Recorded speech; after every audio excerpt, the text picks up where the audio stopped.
Assalamualaikum warahmatullahi wabarakatuh. Salam dan bahagia Bapak Ibu Guru Penggerak. Perkenalkan, nama saya Ana Maryam, calon guru penggerak Angkatan 8 dari SD Negeri Rowo, Kabupaten Temanggung. Di video kali ini, saya akan memaparkan aksi nyata modul 1.4 budaya positif. Berikut adalah diseminasi atau penyebaran pemahaman kepada rekan sejawat di SD Negeri Rowo, Kecamatan Kandangan, Kabupaten Temanggung. Assalamualaikum warahmatullahi wabarakatuh.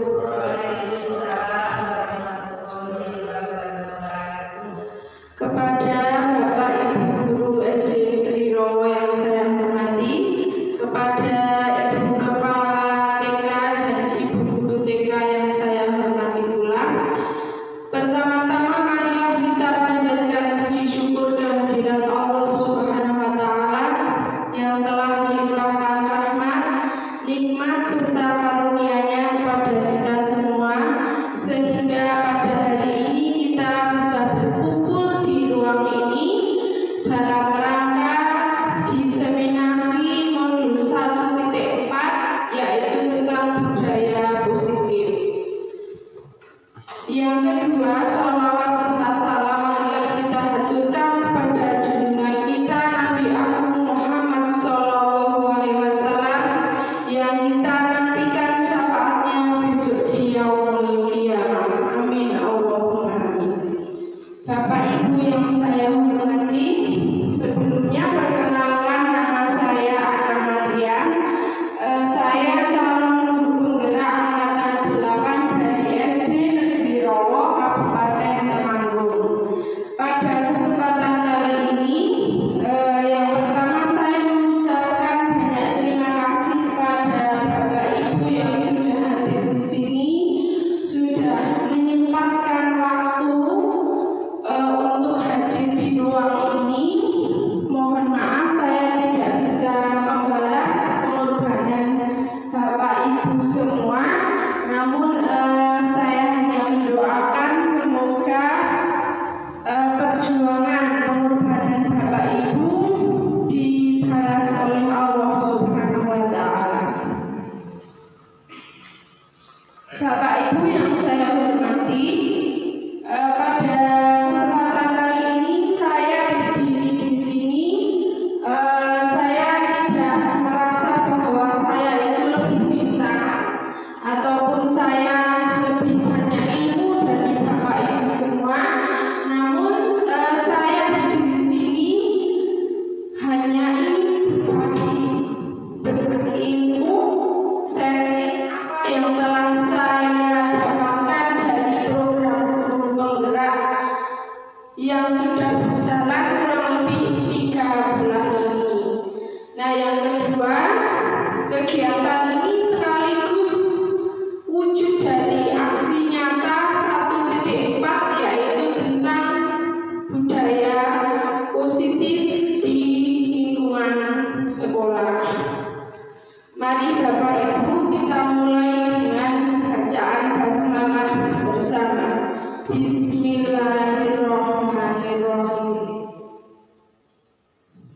Nah, perlu kita ketahui, sebelum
yaitu sesuai dengan kodrat alam ataupun kodrat zaman.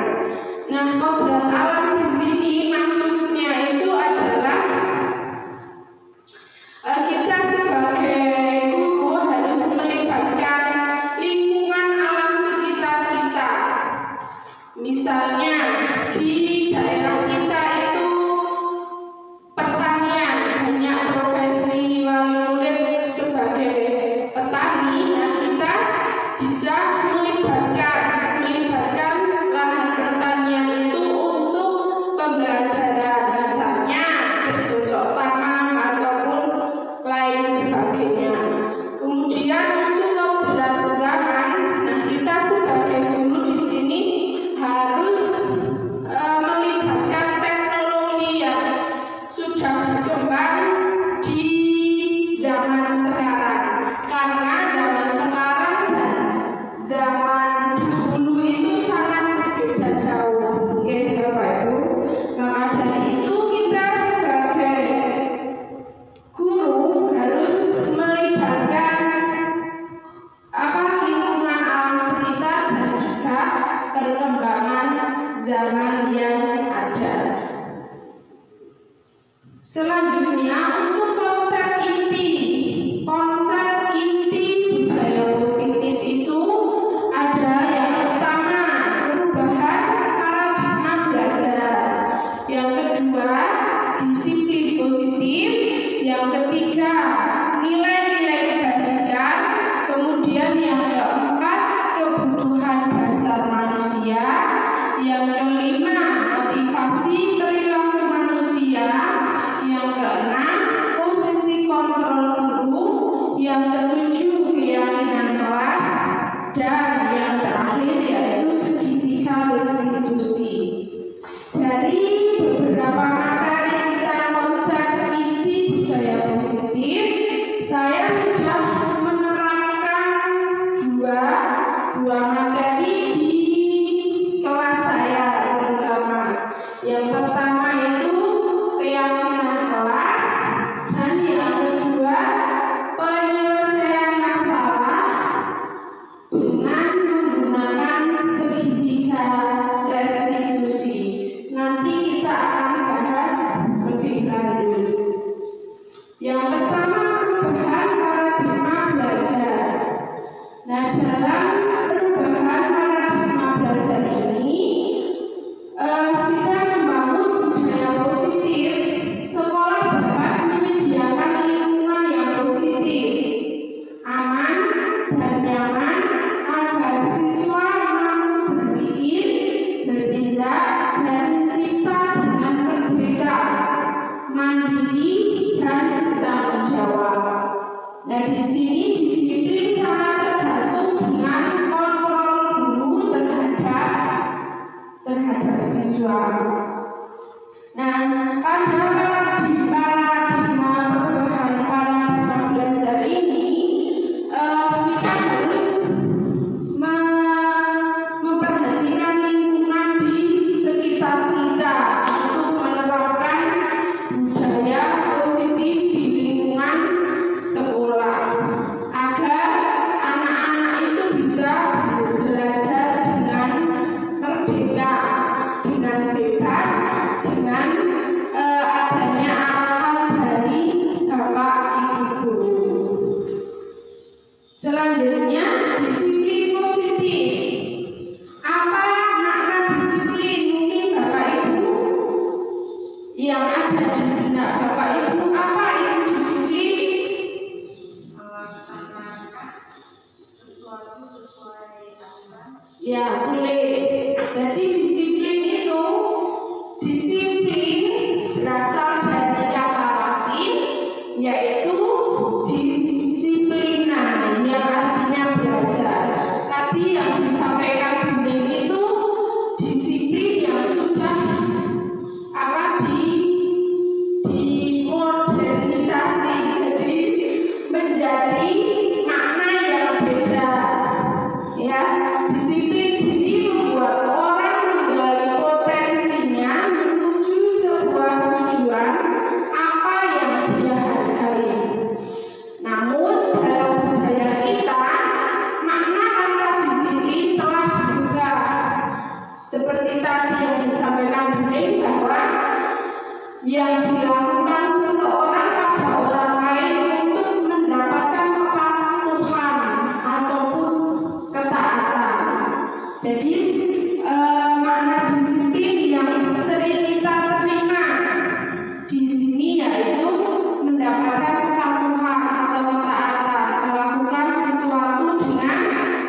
sesuai dengan aturannya.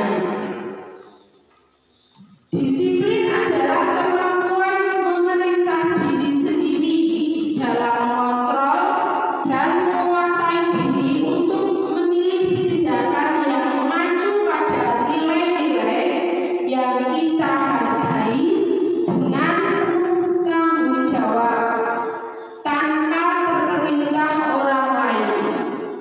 Nilai-nilai yang kita hargai adalah nilai kebajikan, sifat positif manusia yang merupakan tujuan mulia yang ingin dicapai setiap individu, yaitu nilai-nilai dalam profil pelajar Pancasila. Kemudian yang ketiga adalah kebutuhan dasar manusia. Realitas atau kebutuhan setiap orang berbeda. Kita harus berusaha memahami pandangan orang lain tentang dunia. Nah, setiap orang memiliki gambaran yang berbeda. Kebutuhan dasar manusia itu meliputi yang pertama kesenangan, bahwa setiap manusia itu pengen bahagia, ya kan Bapak Ibu? Bahagia itu adalah nomor satu. Ya, yang kedua cinta dan kasih sayang, bahwa manusia itu membutuhkan cinta dan kasih sayang dari orang lain. Kemudian yang ketiga kebebasan, bahwa manusia itu bebas untuk melakukan hal apapun, namun sesuai dengan pilihan kita. Kita mau pilih yang baik atau yang buruk. Kemudian yang keempat adalah penguasaan, dan yang kelima adalah bertahan hidup. Motivasi perilaku manusia.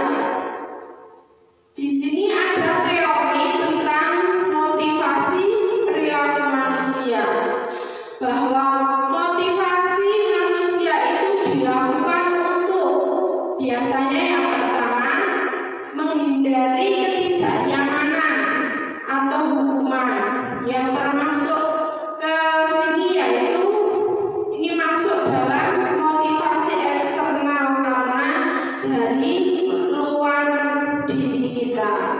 Kemudian yang kedua, untuk mendapatkan imbalan dari orang lain.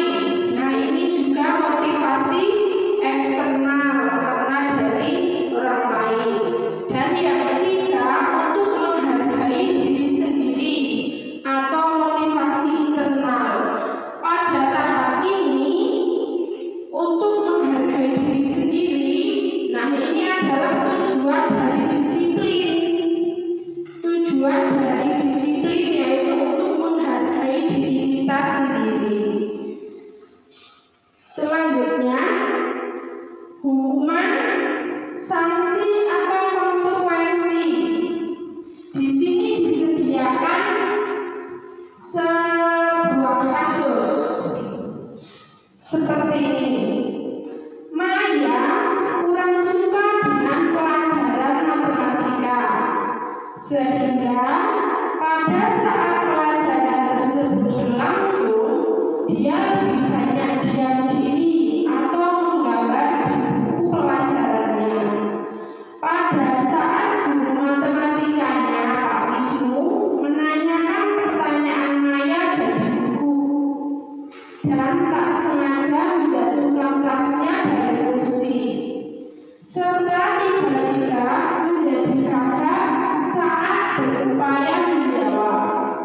Seluruh siswa tertawa melihat perilaku Maya yang berbicara tergagap dan terkejut.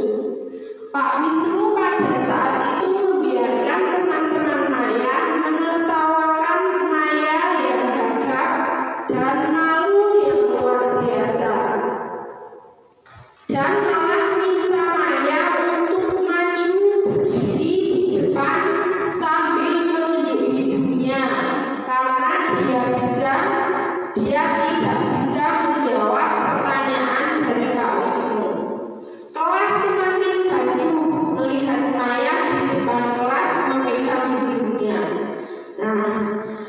dari kasus tersebut, apakah Anda setuju dengan tindakan Pak Wisnu terhadap Maya?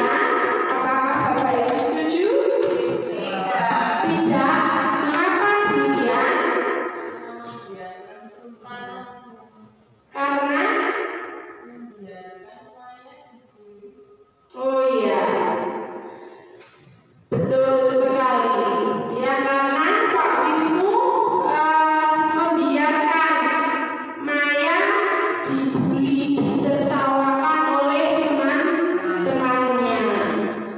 Kemudian menurut Anda, tindakan yang dilakukan Pak Wisnu termasuk hukuman atau konsekuensi? Hukuman, ya betul sekali. Mengapa hukuman, Bu Erni?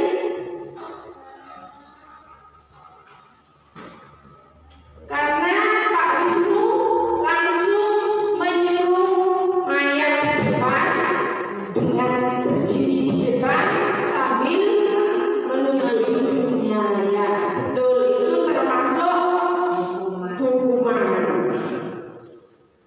Nah, di sini perbedaan antara hukuman dan sanksi atau konsekuensi. Yang termasuk hukuman ini termasuk ke dalam identitas gagal. Kemudian identitas suksesnya adalah disiplin. Nah, disiplin ini diciptakan dari konsekuensi dan restitusi.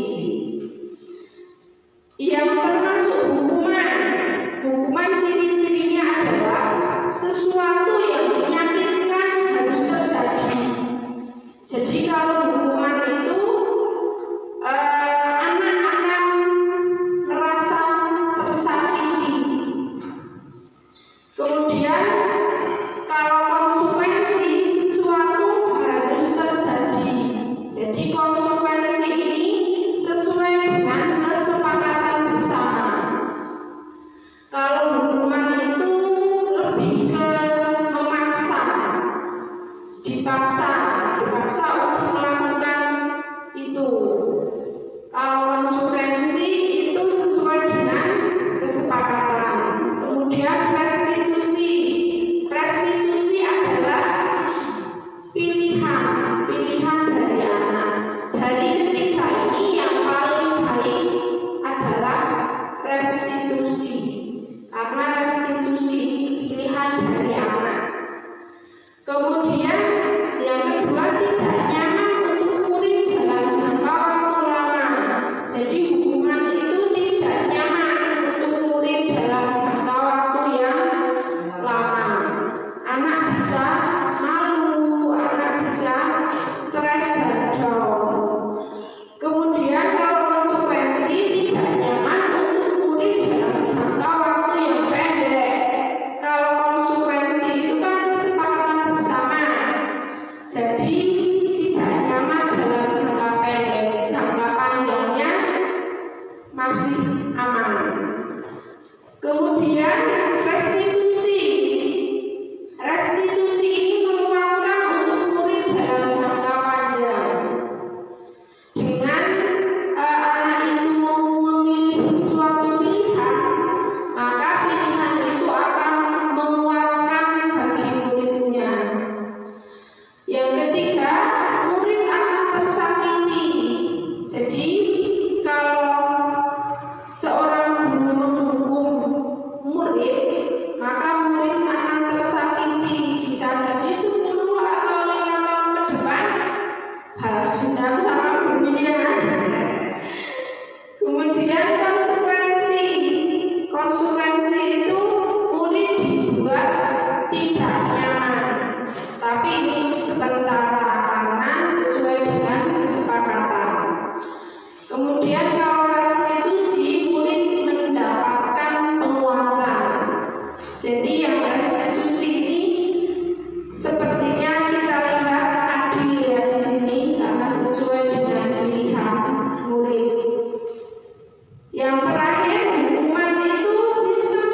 tidak akan jalan apabila anak tidak takut. Betul, Bapak Ibu? Sistem tidak akan jalan apabila anak tidak takut. Kemudian kalau konsekuensi memerlukan monitoring dan supervisi terus-menerus dari guru. Restitusi, murid belajar bertanggung jawab atas perilakunya. Jadi kalau kita menyelesaikan suatu permasalahan dengan restitusi, maka akan secara tidak langsung akan melatih murid untuk belajar bertanggung jawab atas perilaku yang dilakukannya. Nah, sekarang kita akan berlatih. Saya sajikan sebuah kasus, 7 kasus. Monggo Bapak Ibu silakan untuk mengisi kasus itu termasuk hukuman atau konsekuensi.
Silakan Bapak Ibu untuk mengisi 5 menit hukuman atau konsekuensi.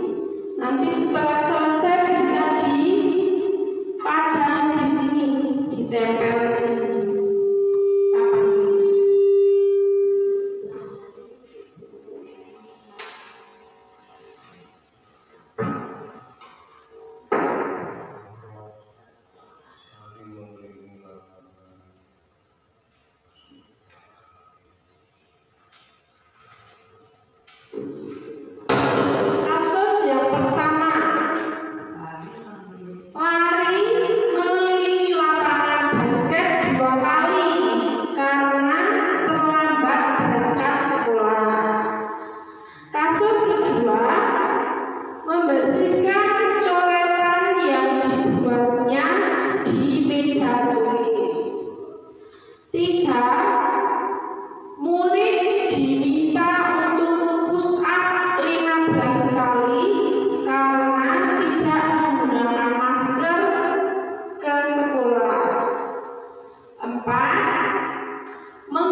Bagi Bapak Ibu yang sudah selesai, bisa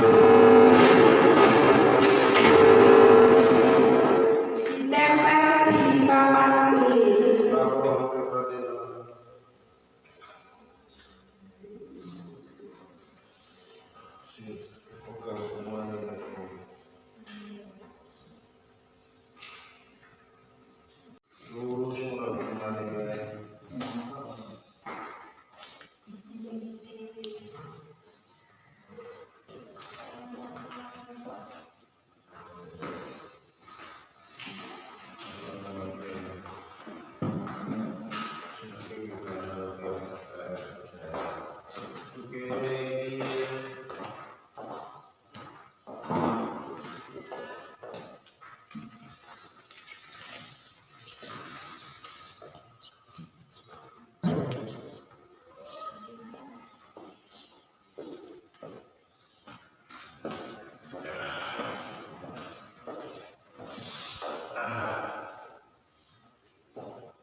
Baik Bapak Ibu, sekarang coba kita tengok. Nomor 1, lari mengelilingi lapangan basket 2 kali karena terlambat berangkat sekolah. Jawabannya hukuman.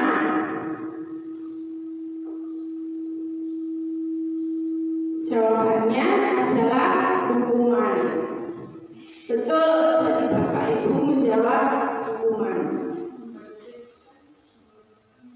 Kemudian nomor 2, membersihkan coretan yang dibuatnya di meja tulis, termasuk ke dalam konsekuensi.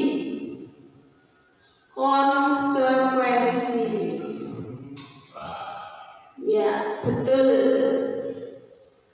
Nomor 3, murid diminta untuk push up 15 kali karena tidak menggunakan masker ke sekolah. Kasus ini termasuk hukuman. Dari Bapak Ibu, ada yang menjawab hukuman, ada yang menjawab konsekuensi.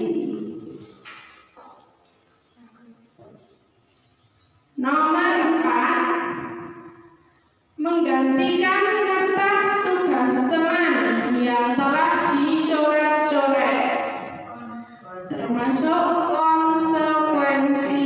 Betul. Nomor 5, berjemur di lapangan basket pukul 12 siang karena mengobrol dengan temannya. Nomor 5, termasuk hukuman. Ya, betul.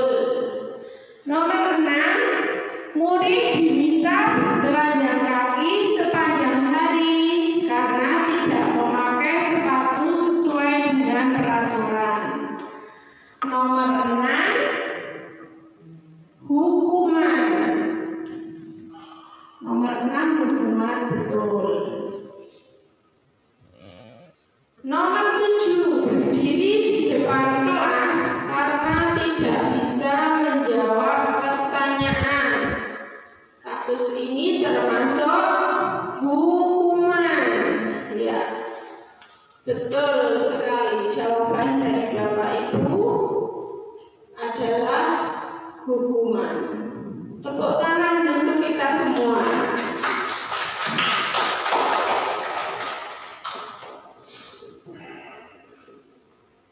Selanjutnya adalah fungsi kontrol seorang guru. Kita sebagai guru itu terdapat posisi kontrolnya. Yang pertama itu sebagai penghukum. Yang kedua sebagai pembuat merasa bersalah. Yang ketiga sebagai teman. Yang keempat sebagai pemantau. dan yang terakhir adalah sebagai manajer. Sebelum saya mempelajari modul 1.4 ini, posisi kontrol yang biasa yang sering saya lakukan di kelas itu banyaknya itu menghukum. Tapi setelah mempelajari modul 1.4 ini, saya jadi tertampar dengan materi ini. Oh, ternyata yang betul seperti ini. Yang saya lakukan kemarin itu ternyata salah. Yuk kita pelajari tentang posisi kontrol seorang guru. Yang pertama, sebagai penghukum. Seorang penghukum bisa menggunakan hukuman fisik maupun verbal. Orang-orang yang menjalankan posisi penghukum senantiasa mengatakan bahwa sekolah memerlukan sistem atau alat yang dapat lebih menekan murid-murid lebih dalam lagi. Guru-guru yang menerapkan posisi penghukum akan berkata seperti ini: patuhi aturan saya, atau awas, kamu selalu saja salah. Selalu, pasti selalu yang terakhir selesai. Nah, guru seperti ini senantiasa percaya hanya ada satu cara agar pembelajaran bisa berhasil, yaitu dengan caranya guru tersebut. Jadi tidak mau memposisikan sebagai murid. Menurutnya guru yang sebagai penghukum ini adalah, oh, cara saya itu yang paling betul, cara saya yang paling benar. Padahal itu belum tentu. Kemudian yang kedua, posisi kontrol membuat merasa bersalah. Pada posisi ini biasanya guru akan bersuara lebih lembut. Pembuat rasa bersalah akan menggunakan keheningan yang membuat orang lain merasa tidak nyaman, bersalah, atau rendah diri. Nah, kata-kata yang keluar dengan lembut seperti ini: ibu sangat kecewa sekali dengan kamu. Berapa kali bapak harus memberitahu kamu ya?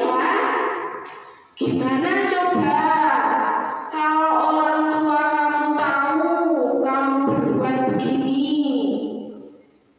Nah, kata-kata tersebut adalah membuat merasa bersalah. Di posisi ini murid akan memiliki penilaian diri yang buruk tentang diri mereka. Dengan guru berkata yang seperti itu, maka murid akan menilai bahwa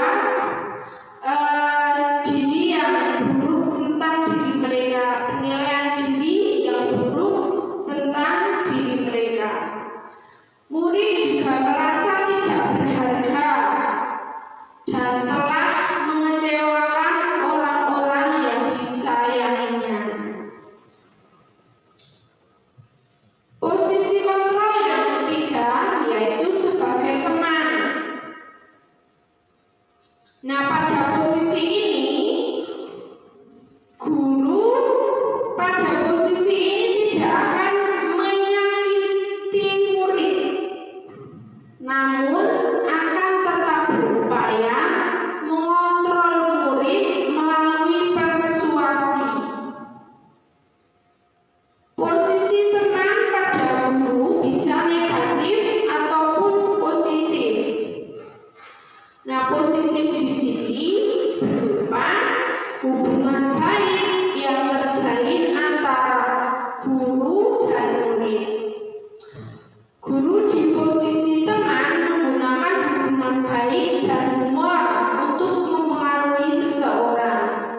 suatu saat guru tersebut tidak membantu, maka murid akan kecewa dan berkata, "Saya pikir Bapak Ibu teman saya."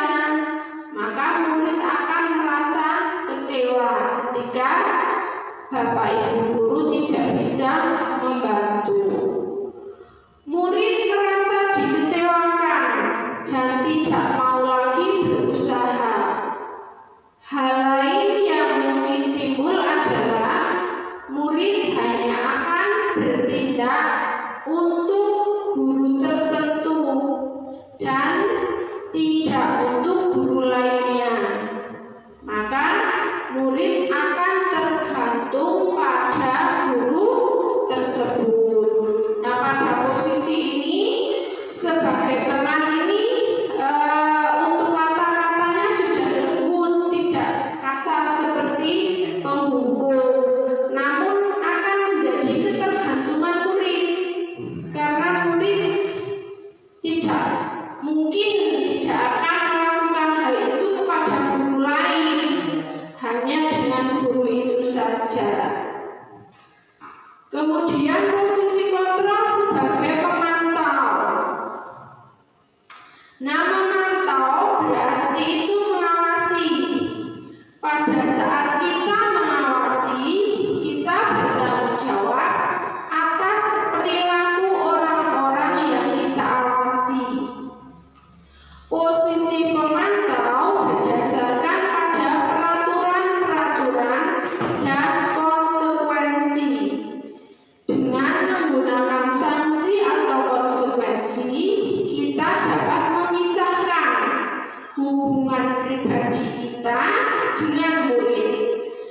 Sebagai seseorang yang menjalankan posisi pemantau, biasanya pertanyaan yang diajukan oleh seorang pemantau adalah, "Peraturannya apa? Apa yang telah kamu lakukan? Sanksi atau konsekuensi apa?" Nah, kata-kata tersebut seorang pemantau sangat mengandalkan penghitungan, catatan, data yang dapat digunakan sebagai bukti atas perilaku seseorang. Posisi ini akan menggunakan stiker, slip catatan, daftar cek. Dan juga posisi pemantau sendiri berawal dari teori stimulus respon yang menunjukkan tanggung jawab guru dalam mengontrol murid. Nah, di sini guru sebagai posisi kontrol sebagai pemantau. Kemudian yang terakhir adalah sebagai manajer. Posisi kontrol ini yang terbaik. Kalau bisa Bapak Ibu jadilah sebagai manajer. Manajer adalah posisi di mana guru berbuat sesuatu bersama dengan murid, kemudian mempersilahkan murid untuk mempertanggungjawabkan perilakunya, mendukung murid agar dapat menemukan solusi atas permasalahannya sendiri. Seorang manajer telah memiliki keterampilan di posisi teman maupun pemantau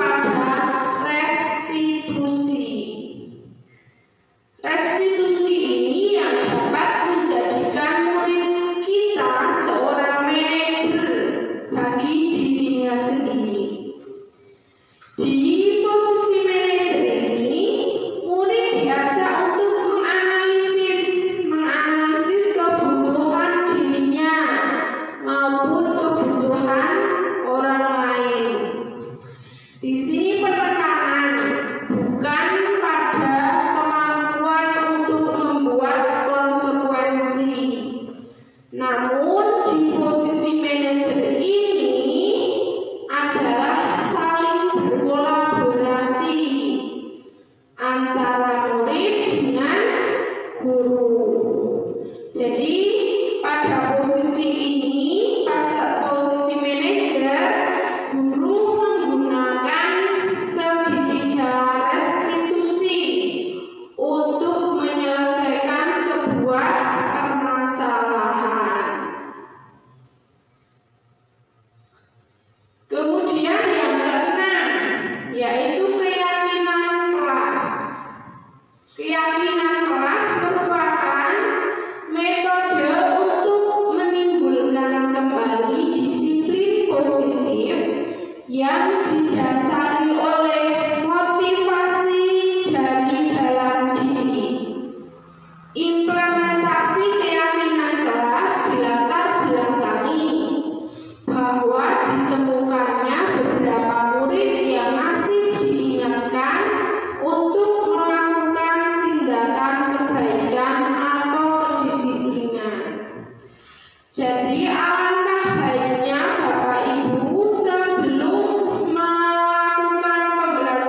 keyakinan. Yang pertama, langkah pertama adalah menstabilkan identitas, yaitu mengubah orang yang gagal karena telah berbuat kesalahan menjadi orang yang sukses. Pada tahapan ini, kita sebagai guru menstabilkan emosi anak, menstabilkan identitas anak yang tadinya itu merasa bersalah karena telah melakukan kesalahan, namun menjadi orang yang sukses. Maksudnya itu orang yang tidak merasa bersalah, karena setiap manusia itu pasti pernah melakukan kesalahan. Nah, pada tahap ini kita bisa menggunakan kata-kata seperti ini. Ya, wajarlah nak kalau kamu melakukan hal tersebut. Mungkin ibu guru dulu waktu kecil juga pernah melakukan kesalahan tersebut. Jadi anak itu merasa bahwa dia tidak satu-satunya anak yang merasa melakukan kesalahan. Kemudian tahap yang kedua, yaitu validasi tindakan yang salah, yaitu memahami kebutuhan dasar yang mendasari tindakan anak berbuat kesalahan, memahami alasan melakukan hal tersebut sehingga anak merasa dipahami.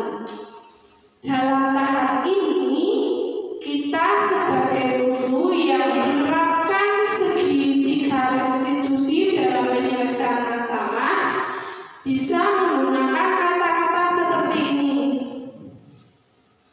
Nah, kenapa kamu melakukan hal tersebut? Apa alasannya? Seperti itu. Jadi kita memvalidasi kenapa anak tersebut melakukan tindakan yang salah. Kemudian yang terakhir yaitu menanyakan keyakinan. Murid akan diberi pertanyaan-pertanyaan bermakna untuk memunculkan motivasi intrinsik, mampu menaikkan keyakinannya dengan tindakan yang salah. Nah, setelah tadi kita sudah menstabilkan identitas, kemudian validasi tindakan yang salah, dan yang terakhir ini adalah menanyakan keyakinan, dikaitkan dengan keyakinan yang telah kita buat. Misalnya dengan kata-kata seperti ini. Apakah kamu tahu keyakinan kelas yang telah kita buat kemarin? Seperti itu. Keyakinan kelas apa yang kamu langgar? Nah, kata-kata yang bisa diucapkan guru untuk menanyakan keyakinan kepada siswa yang telah melakukan kesalahan.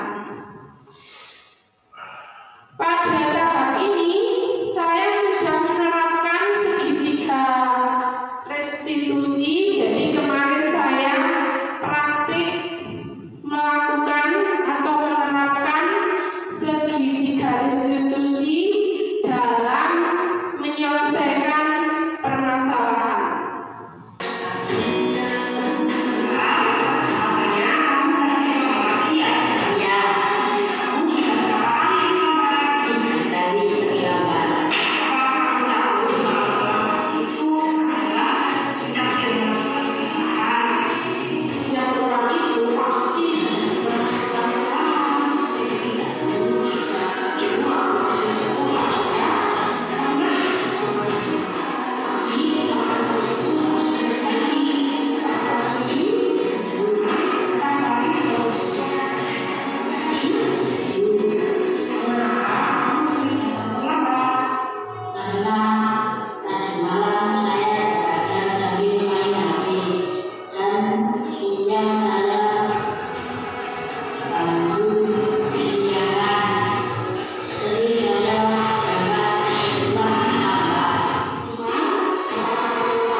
Bapak Ibu bisa menyelesaikan masalahnya dengan menggunakan segitiga restitusi.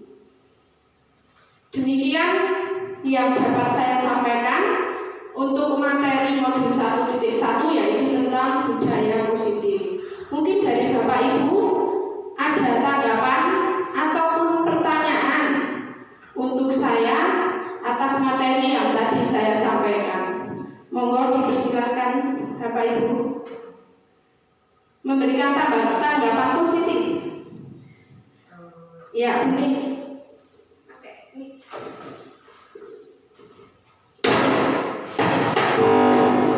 Terima kasih atas waktu yang diberikan. Kemarin pada kegiatan MTRS kelas 3 juga sudah ada keyakinan kelas, tapi namanya kesepakatan kelas.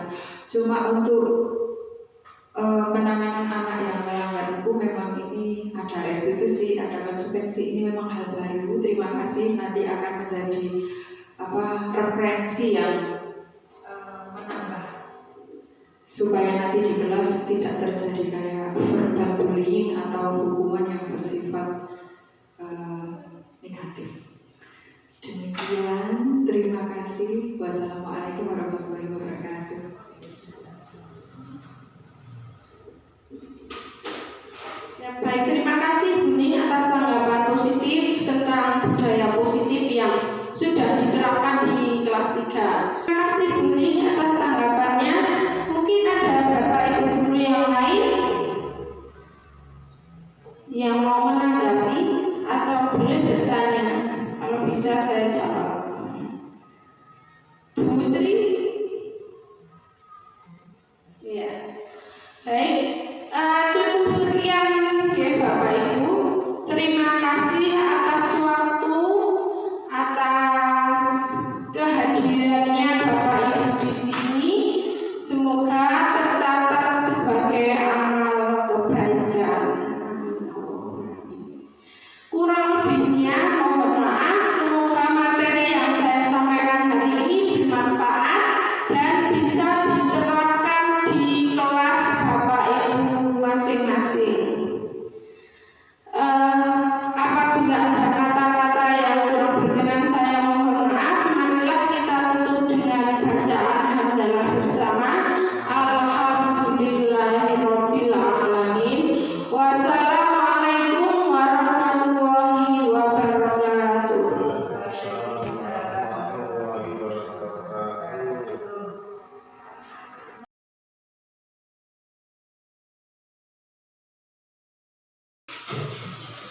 Assalamualaikum warahmatullahi wabarakatuh.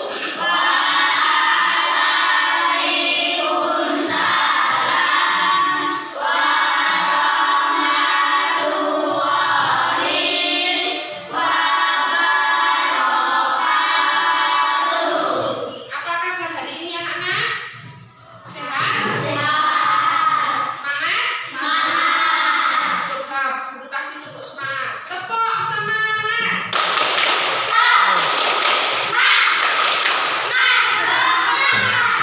Ya, hari ini kita memasuki tahun ajaran baru ya. Tahun ajaran 2023-2024. Nah, kalian sekarang sudah kelas 5, ya kan? Nah, sebelum kalian itu belajar dengan guru 1 tahun ke depan, kita akan membuat keyakinan kelas terlebih dahulu. Apa itu keyakinan kelas? Coba yang tahu siapa? Keyakinan kelas itu apa? Kesepakatan bersama. Jadi nanti guru kasih post-it, nanti kalian menuliskan kalian itu pengen kelas yang seperti apa, ya? Pengen kelas yang seperti apa? Misalnya kelas bersih, kelas menyenangkan, kelas yang aktif, datang tepat waktu dan lain sebagainya, ya. Nanti kalian menuliskan pada kertas itu, paham? Paham? Ada pertanyaan? Tidak. Nah,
menjaga kebersihan kelas. Betul, ya. Menjaga kebersihan kelas. Untuk menjaga kebersihan itu kan bisa membuang sampah pada tempatnya, bisa melaksanakan tugas piket, ya. Itu masuk ke menjaga kebersihan. Ya, sudah Mbak Rika? Poin ketiga, kelas yang menyenangkan, ini aktif dan menyenangkan. Coba kita buat menjadi kalimat positif. Apa ini? Siapa yang bisa? Apa Mbak bilang? Kelas yang aktif dan menyenangkan. Ya, langsung tulis saja. Kelas aktif dan menyenangkan. Ya, kelas aktif dan menyenangkan. Kemudian yang terakhir ini memakai pakaian rapi. Kelas yang rapi. Memakai pakaian rapi. Berarti kita tulis apa? Menjadi kalimat positif. Terus memakai pakaian, memakai seragam, yang rapi, memakai seragam rapi dan sesuai dengan aturan. Memakai seragam yang rapi dan sesuai dengan jadwal. Ya, karena ada jadwalnya atas ini jelas bukan Jumat. Sesuai jadwal deh. Ya. Memakai seragam yang rapi